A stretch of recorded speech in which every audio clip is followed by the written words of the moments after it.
Well, we need to. We have to just we still have to harvest the kale and the collard. That's the last stuff to be harvested. Everything that needs to be trimmed or pruned, that's supposed to be pruned in the deep of winter, so we can't prune it yet. And so the only other thing would be, we're still in the middle of repairing those beds. Okay. So, Well, I'll see what's on his agenda for yeah, this week. outside of that, I think I have most everything else done Okay. in the garden. Turning over, we should turn over the compost bins. Oh, Yeah. So if he feels like getting out there with okay. a compost fork, we could turn the bed, turn that over.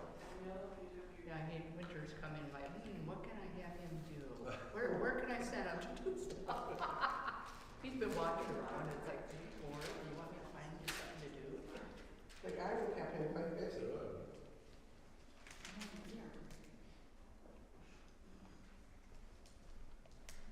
Kristen's on here.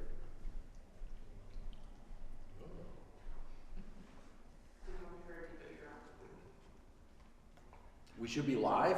Yeah, are we live? Okay. I figured. All right. What? There's no, you didn't have your hearing aids on, I told you twice. Okay. We're just selective hearing. Yeah, I don't have it. I didn't hear. So, okay. Welcome to anyone that has gathered with us for our Bible study. Welcome to all of you that are here. We are in the 29th chapter of Genesis. And if you remember, last week Jacob was introduced to his future bride, Rachel. And he really had a thing for Rachel. He thought that was, and it's so much of a thing that he was willing to work for 7 years for her hand in marriage. I have to think hard if I would be, would that? I probably would work double that. So, yeah. Well, anyways, so he worked 7 years for Rachel, and then he finally says, now I've worked the 7 years, and so let me have my wife so that I can, or my Rachel to take her for my wife, and then I can go back to my home, that type of thing. And let's see, I just want to put up my notes here so that I see where we are at. And so I think we got to like the 20th verse, something like that. We got to 21. Okay. So why don't we pick it up there from, somebody want to just reread the 21st verse and then from 21 to 30. And Jacob said to Laban, "Give me my wife, my time is completed, and I want to lie with her." So Laban brought together all the people of the place and gave a feast.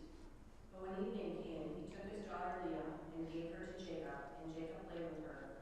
And Laban gave his servant girl Zilpah to his daughter as her maidservant. When morning came, there was Leah. So Jacob said to Laban, "What is this you have done to me? I served you for Rachel, didn't I? Why have you deceived me?" Laban replied, "It is not our custom here to give the younger daughter in marriage before the older one. Finish this daughter's bridal week.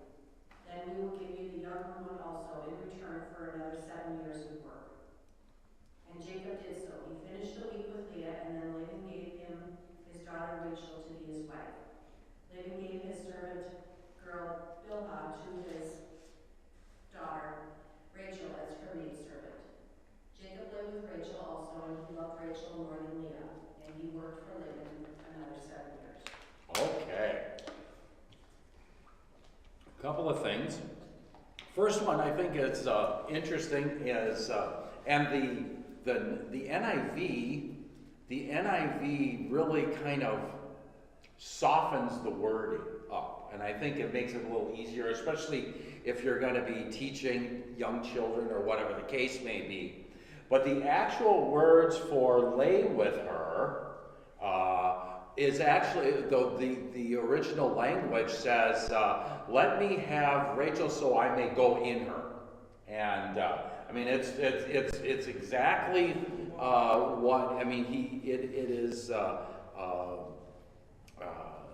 speaking very strongly, not just of sexual satisfaction. He's doing it. They use those words because it is as a desire to have a child. So it would be for the purpose of procreation, and it's really interesting. So of course.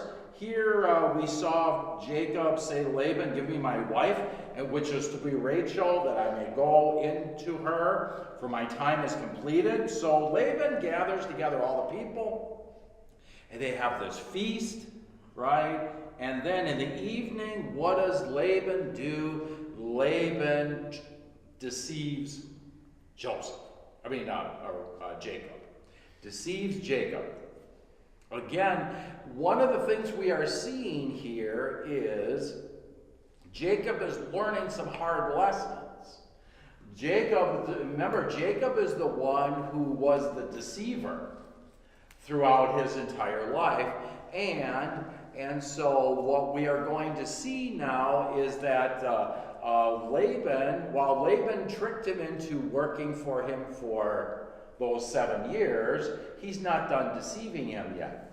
Laban still has a little bit of nastiness in him and some greed and all of those things. And one of the things you remember from this is Laban was not very successful before Jacob got there.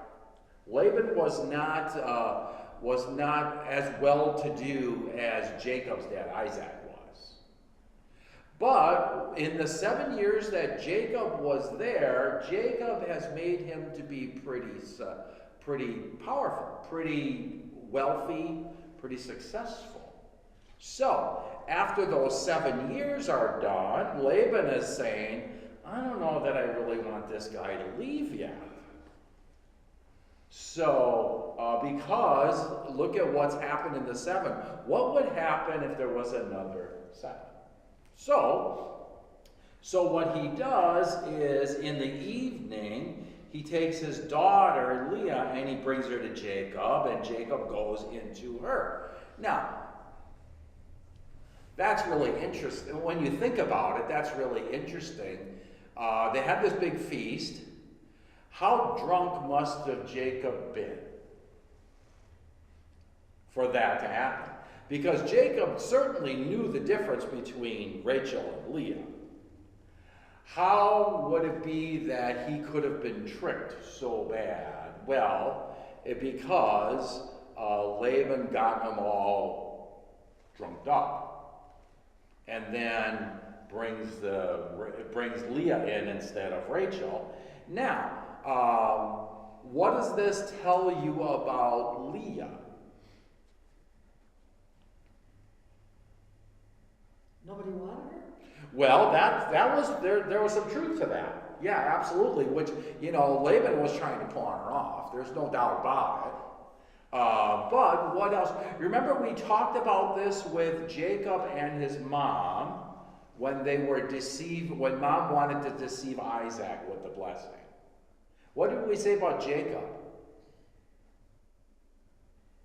Jacob was in it. Yeah, he went along with it. Well, here's the same. Think about this now. It's one thing, it's really one thing if you are going to go along with your mom and try to coerce a blessing from dad. It's another thing if you are going to go along with your dad and you are going to be, now you are now going to be involved in a sexual act with a man. And so there, there would have been the only alternatives to this would have been, what if Jacob does go into Leah and then, oh, you're tricked, and he's tricked, and he's not going to, and he is not going to marry her. Well, then Leah becomes, then Leah will have had sex outside of marriage, which would have been a cause for death. Stoning. Think about the risk that's there, that Jacob is actually going to marry her. And so this is something that is very, it just shows all the underhanded nature of what is going on here. And this is not God doing this. But what we are going to see is God is still going to, his will and his way is not going to be detained because of this. And so we will see that as our text goes on. So here we see Laban gives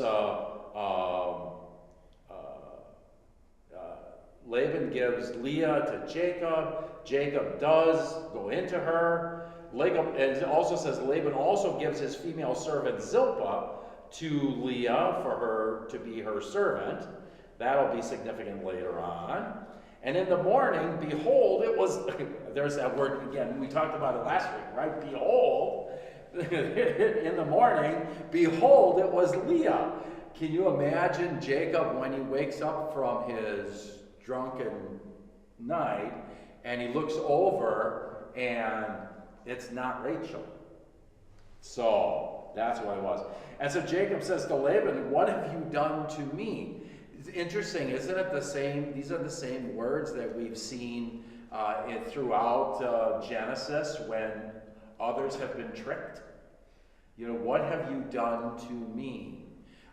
We saw that with the kings, right? When Abraham tried to trick the king with his, and said that his wife was his sister, and we saw that with Isaac and his wife, that was my sister. So we see those, and what have you done to me? And then he says, did I not serve with you for Rachel? Why have you deceived me? And so now Laban, he has this, when he says, well, it's not done that way in our country, to give the younger before the firstborn. So this tells you that this has been Laban's plan all along. This is not just something he concocted at the end. This has been Laban's plan all along. So then he says, complete the week of this one, which would have been, as you read in the NIV, the bridal week. So complete that week, and then we will also give you the other in return for serving me another 7 years. So, and so what do we see here? We see a contentment for polygamy. And, there's a lot of folks that get a little frustrated because they say, well, they read these Old Testament books, especially in Genesis, and they go, well, God must have just been totally content with polygamy. But that's not the case. What we will see in this is that if God would have been content with polygamy, a whole lot of things would have gone a whole lot easier, but they don't. You're going to see constant tension between the two wives. You're going to see tension in the family. There's always going to be problems here in the midst of that. And we'll witness that as we go along. And so, but Jacob really wants to marry Rachel. So Jacob goes along with it. And so he completes the week with Leah. Now that doesn't mean when he says he completes the bridal week, it doesn't mean, okay, well, now you got Leah for a week, and now you're no longer married to her. She's still married to her, but there's still considered this bridal week. That is, it's all part of the wedding process. Not just, here we would have, the wedding rehearsal, and then we would have the wedding service, and then we would have the wedding reception, and then you will have the wedding night, and maybe you'll have, maybe you would have a honeymoon period right away. Some people now in our world today put the honeymoon off till whenever, based off of schedules or money or whatever the case may be. At this period of time, the whole bridal week would have been considered part of the wedding night. It just went on for a week. So here we have Laban then gives Rachel to be his wife. Laban gives his female servant Bilhah to be his daughter Rachel's servant. Okay, so now each one of them have their own servants, and those will come into play a little bit later also. And so Jacob now goes into Rachel also, and of course it says he loved Rachel more than Leah and served Laban for another 7 years. So, and that's where Robin finished reading. Interesting line at the end, and he loved Rachel more than Leah. How do you think that went? Yeah, Terry's imagining herself as Leah. And this is a bad plan. That's not gonna go that way in our house. That type. But so imagine that tension now. And so for this next 7 years, there is a tension between Rachel and Leah. And did Jacob show Rachel that much more favor than Leah? Did Jacob not spend much physical or romantic time with Leah? All of these? You see what I mean? And it was one of these things where it's caused challenge. Okay. So. The next line, I think, is an amazing line. I don't know what it says in the NIV. Does somebody want to just read 31? When the Lord saw that Leah was not loved, he opened her womb, but Rachel was barren. Okay.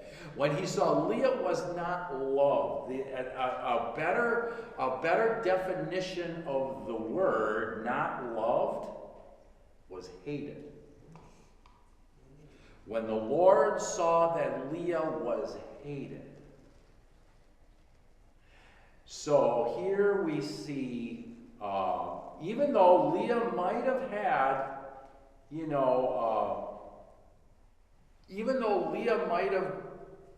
probably would have been in cahoots with her dad that she got married under false pretenses, the Lord still has compassion on Leah. And so it says, when the Lord sees that Leah is hated, he opens her womb. But Rachel's womb was barren. That's really interesting too. So we're starting to see some consequences that come from God himself. That, there are implications to everything we do. We talk about that. And here's one of them. This is one of the things that shows us that God is not pleased with polygamy. And we see it right in this here. So does somebody want to read from verse 31 to the end of the chapter? Or start at 32, because we already read 31. So Leah became pregnant and gave birth to a son. She named him Reuben, for she said, "It is because the Lord has seen my misery. Surely my husband will love me now." She conceived again, and when she gave birth to a son, she said, "Because the Lord heard that I am not loved, he gave me this one too." She named him Simeon. Again she conceived, and when she gave birth to a son, she said, "Now at last my husband will become attached to me, because I have borne him 3 sons." So he was named Levi. She conceived again, and when she gave birth to a son, she said, "This time I will praise the Lord." So she named him Judah. Then she stopped having children. Okay. So we see that Jacob, he does have intimate relations with Leah and, of course, with Rachel. And now, as much as he loved Rachel, what is happening with Leah? Leah is producing. Does that mean that Jacob maybe is going to spend more time with her than with who knows, whatever that is? But you start to see that each child that she has, first she gives thanks to God for them.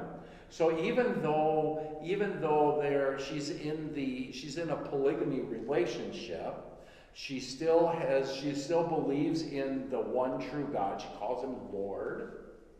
And she says it is the Lord that has given her, the Lord that has blessed her with this.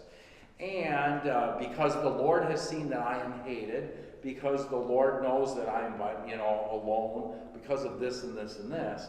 And then she has the child, and at the same time she is hoping that each time she has one of these children, Jacob is going to become closer to her. Or that Jacob will find more favor with her than Rachel. It may have started out as maybe he'll love me as much as Rachel, to, now I've given him 4 sons, and maybe he will love me. Maybe I'll be, the number one on the totem pole kind of thing. So, interesting here, as we take a look at this, Jacob wanted Rachel to be his wife.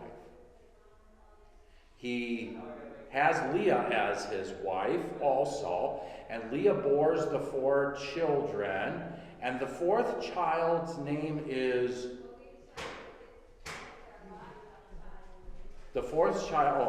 they're ending their meeting, so... The 4th child name is Judah. What's the significance of Judah? What's the significance of Judah? Anybody? Betrayal. Pardon me? Betrayal. No, betrayal's not. Judah is not a betrayal. Judah, where was Jesus born? Where was he born? Bethlehem, in the land of Judah? Judah.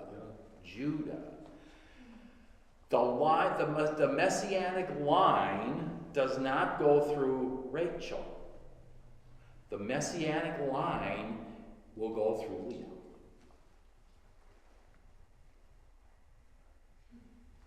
That is really significant here as you take a look at this. Leah God not only finds favor in, Leah is his first wife. Leah should be, bless you. Leah, that would mean that in a monogamous relationship, Leah would be his only wife. Now, there will still be 6 sons that will come from both sides, but the messianic line comes from the first wife, who is Leah. And so we see that God's promised Messiah does not come through the second, but through the first. Okay? So I think that's something that's really important for us to take note. Okay. So let's go, let's get to chapter 30. And does somebody want to read from verses 1 through 13? When Rachel saw that she was not bearing Jacob any children, she became jealous of her sister. So she said to Jacob, "Give me children or I'll die." Jacob became angry with her and said, am I in the place of God who has kept you from having children? Then she said, "Here is Bilhah, my maidservant. Sleep with her so that she can bear children for me, and through her I too can build a family." So she gave him her servant Bilhah as a wife. Jacob slept with her, and she became pregnant and bore him a son. Then Rachel said, God has vindicated me. He has listened to my plea and given me a son. Because of this, she named him Dan.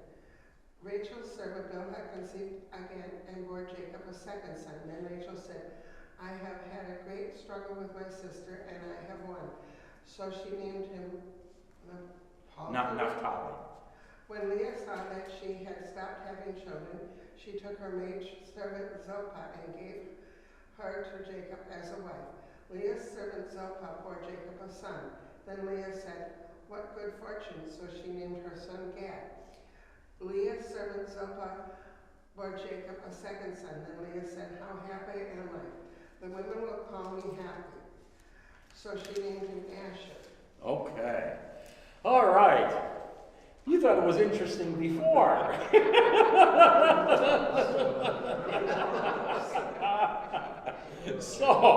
So Rachel, and this is what I said. This is part of the importance as we take a look at how does God see polygamy. And that if God would see this as something that would be pleasant in His eyes, we would not see all of this jealousy and fighting that is going on. And so we see it here. First thing, Rachel sees that when Rachel saw that she bore Jacob no children, now she envies her sister. So now Leah has the 4 children. Rachel's womb is barren, and it is barren because God made it barren. God made it barren. And so this is, part of this is just, I guess you could look at it as, teaching some lessons in here. You could look at it as punishment. You could look at it in all kinds of different ways. I don't think it's just one or the other. But we see it is a consequence of sin. It is a consequence, and so what she's going to do is, instead of trusting in God, that God, whatever is God's will or desire, think about, and this is a great time because we're going to be coming up on it in a couple of weeks here. We're going to have the Annunciation to Mary, right? And Mary is going to be, going to be told that she is going to be with child, and she hasn't had any relations with a man, and her life is going to be flipped upside down because here's going to be this unmarried woman that's going to do all that kind of stuff, right? Does Mary take anything into her own hands after she gets this news? No. What does she do? We see it in the Magnificat. She blesses God for all that God is doing, and she says to him, I am your maidservant, Lord. Whatever it is that you would have of me, that's what I will be. And that's who I am. We don't see that with Rachel, do we? We don't see Rachel saying to God, well, this is who you have made me, whatever is your will. No, Rachel decides, I'm going to take this into my own hands, and this is first commandment stuff. This is Rachel going to be God. And so in Rachel being God, what Rachel does is she says, well, I have my servant. I will give my servant to my husband to be a wife so that she can have children for me, because she's my servant. And so now Jacob didn't have just 2 wives. Now Jacob's got a 3rd wife. And, of course, she has children with Jacob. And so now we see a little bit of fighting between Jacob and Rachel. And he says to Rachel, am I the one that made you? You can almost hear the sarcasm in his voice. Well, I'm not the one that made you barren. She's probably feeling kind of the way Leah had been feeling when she thought she was hated. Rachel's probably feeling some of those kind of things too, because she's not having children and Leah is. And so there's, you see what I mean? There's just this tension. And tension would be probably an understatement for what's going on in this household. And so we even see the sarcasm there between Rachel and Jacob. And so then her plan is to give Bilhah to him, and then he can, and so she gives Bilhah to him, and note that Jacob doesn't, he doesn't protest. doesn't protest. Okay. Oh, if I must, okay. So he has, and then he has a child through Bilhah, and Rachel says, God has judged me, but he has also heard my voice, and he has given me a son. And so she calls him Dan, and then it happens again, and look at how she names, when she names him Naphtali, she names him Naphtali because Naphtali means I wrestled with my sister and won. Okay? So, I mean, this is. I want to know what voices she's listening to, because it's not her son. Yeah. I mean, technically, she cannot bear these children. But when the person is your servant, it is considered, at least it would be understood as. Right. Yeah, so the other person is simply a servant. Right. Yeah. And so here she has her to, well, that gets us to where Karen picked up at 9. As soon as Leah had stopped bearing children after the 4, we saw that, right? And so now she is saying, okay, you want to fight? Let's roll up our sleeves and let's do so. She takes her servant. My servant can do what your servant can do. And so now we have Zilpah that Leah is going to give to Jacob, and Jacob is going to go, okay,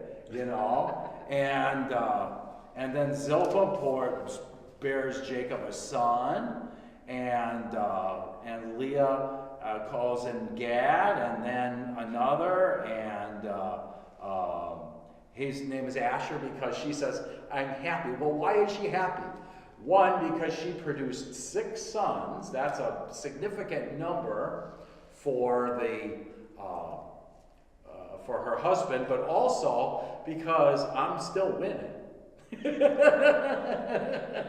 between me and Rachel, I'm still winning. It is 4 for me, 2 for my servant, 2 for her servant, and she's still at none. So, I mean, it's really, can you imagine this house had birthdays and, and holidays? And, oh my goodness. So, all right. So, now, let us go to verse 14 through 18. Somebody want to do that?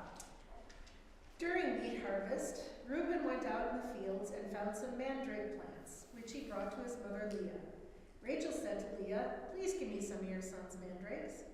But she said to her, wasn't it enough that you took away my husband? Will you take my son's mandrakes too? Very well, Rachel said. He can sleep with you tonight in return for your son's mandrakes. So Jacob came in from the fields that evening. Leah went out to meet him. You must sleep with me, she said. I have hired you with my son's mandrakes. So he slept with her that night. God listened to Leah, and she became pregnant and bore Jacob a 5th son. Then Leah said, God has rewarded me for giving my maidservant to my husband. So she named him Issachar. Okay.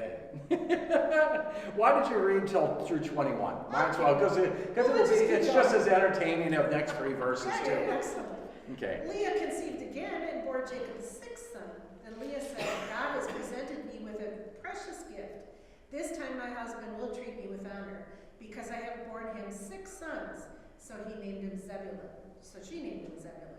Sometime later, she gave birth to a daughter and named her Dinah. Okay. All right. Poor girl. Yeah. This is really very interesting. So here we see that Reuben must have, her son Reuben must be old enough at least to go work in the fields. He's still probably pretty young, but I mean by this time, you know, we've got enough children being born that he's not going to be a toddler anymore, because there's a whole lot of children here. And so he brings these the mandrakes, or the berries from the mandrakes, and then Rachel asks for some, you know, and Leah said, you know, you have all that I'm going to give you, which is you took Jacob from me, which, isn't that an interesting statement? You took Jacob from me, yet really Leah and her father took Jacob away from Rachel.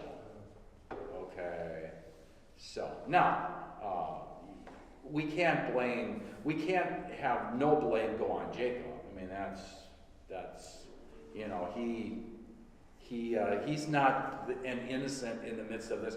But have you found any innocence in any of these people? Yeah. No. Not one. No. There's not one in this entire, in these last 4 chapters. You just can't find anyone that you would go, well, someday I would hope my child would be just like them. You know, there's none of them in here like that. Was it customary for the woman to name the children? Yeah. Well, yeah, it would be, they would have been the one that would oftentimes do it. Unless, and the only other times you see anything different in Scripture is when God is going to name them. When God says, their name will be this. And then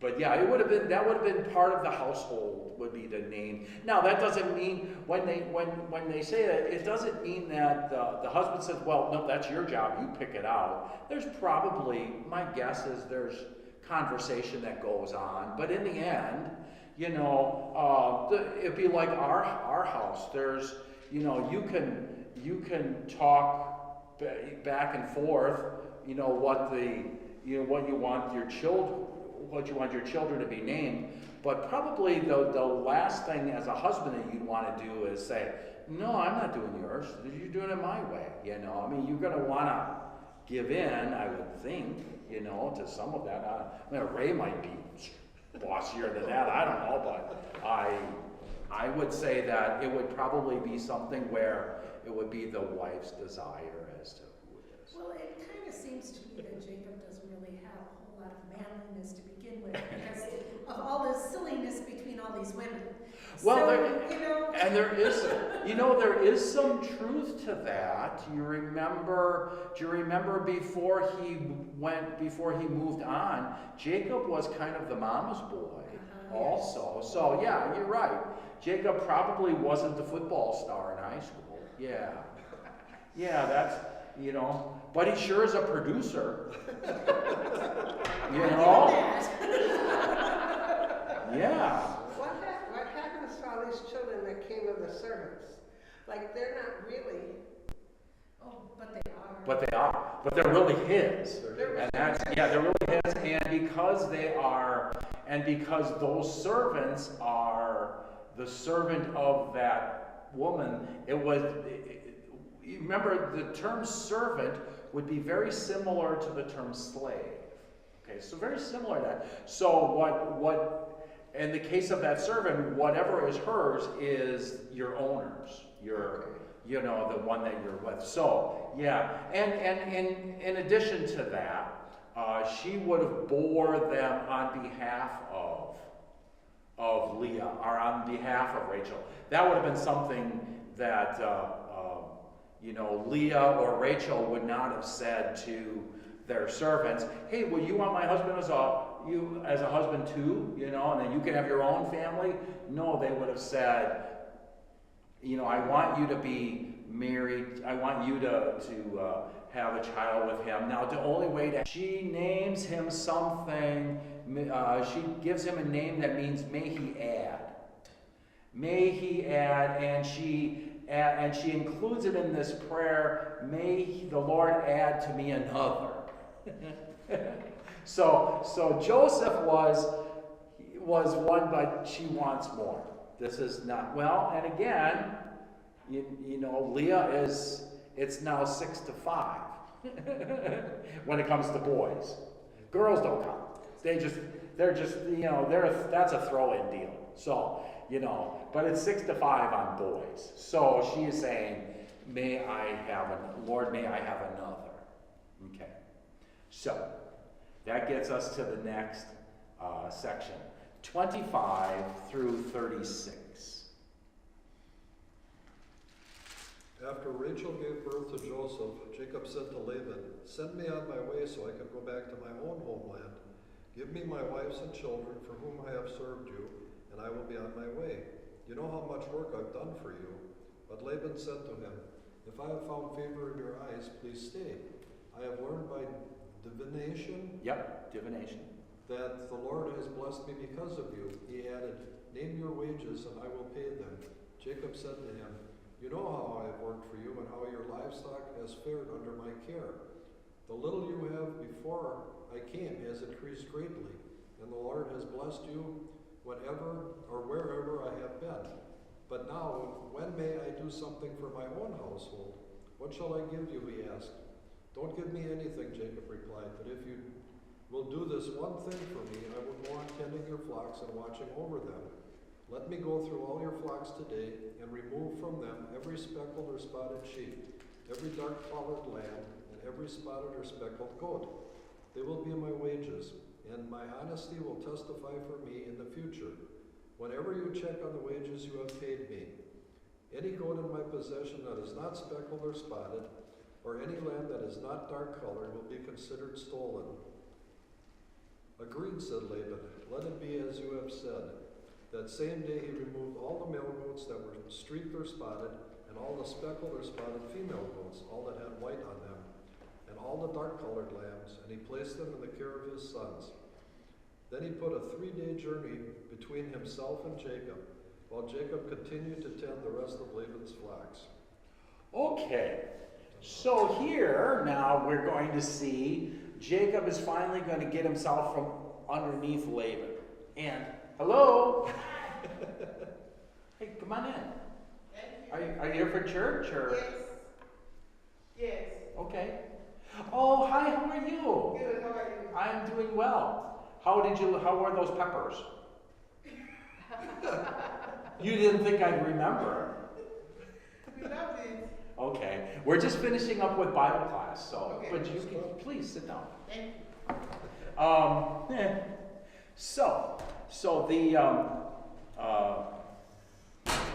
So now he wants to get away from him, but he's going to start to gather some flock. I worked hard for you. Now it's time for me to work hard for myself. So he says to Laban, "I'll tell you what. You can pay me, instead of paying me wages, pay me with all of the spotted and speckled goats and sheep, all the animals that would not be considered the top of the line stuff." And he said, "And I'll take those. And so if you see any of the non-speckled, non-spotted, or all the pure white ones in my flock, you'll know that they were stolen from you. Deal?" And Laban says, "Deal." So, but what Laban could hardly believe this. This is like jackpot, you know? I get rid of all the ones I don't want, and that's all I gotta pay you. But what Laban doesn't do is Laban doesn't say, "Okay, Jacob, go in there and you take them." Though Jacob said, "I'll take them." Laban goes and does it for him. He still doesn't trust. So he's going to take out the ones that he wants. And then, what does he do? He takes them and he moves them 3 days away. 3 days away. Right? So that so that there is no chance of the two being commingled, okay? Well, there's also no chance of Jacob finding them, so Jacob's not stuck there. Yeah, well, and he set him at a distance between himself and Jacob. I think Jacob knew where they were based off of what we're going to continue on here. So he would have known where they were, but it was certainly that by putting the 3-day journey between the major flock, the one that is under Jacob's care, and then Jacob's irregular ones, it'd be a guarantee first that there'd be no crossbreeding between the two flocks, okay? And that second, Jacob's share of the flocks would remain smaller, okay? Laban had this many, Jacob would have this many. All right, so we're going a little long, but let's finish it up because we can finish this pretty quick, I think. Somebody want to read the rest of the chapter? Jacob, however, took fresh-cut branches from poplar, almond, and plane trees, and made white stripes on them by peeling the bark and exposing the white inner wood of the branches. Then he placed the peeled branches in all the watering troughs so that they would be directly in front of the flocks when they came to drink. When the flocks were in heat and came to drink, they mated in front of the branches, and they bore young that were streaked or speckled or spotted. Jacob set apart the young of the flock by themselves, but made the rest face the streaked and dark-colored animals that belonged to Laban. Thus he made separate flocks for himself and did not put them with Laban's animals. Whenever the stronger females were in heat, Jacob would place the branches in the troughs in front of the animals, so it would mate near the branches. But if the animals were weak, he would not place them there. So the weak animals went to Laban and the strong ones to Jacob. In this way man grew exceedingly prosperous and came to own large flocks, and maidservants and menservants and camels and donkeys. Okay, so what we see here is Jacob knew something about the breeding of animals. And there was something in these various trees that if you tear away some of the bark of the trees so that they actually, and you put that in the water, there's something that comes out of the tree that would have caused the animals then to be produced spotted. So they would have the pure animal would drink from the water,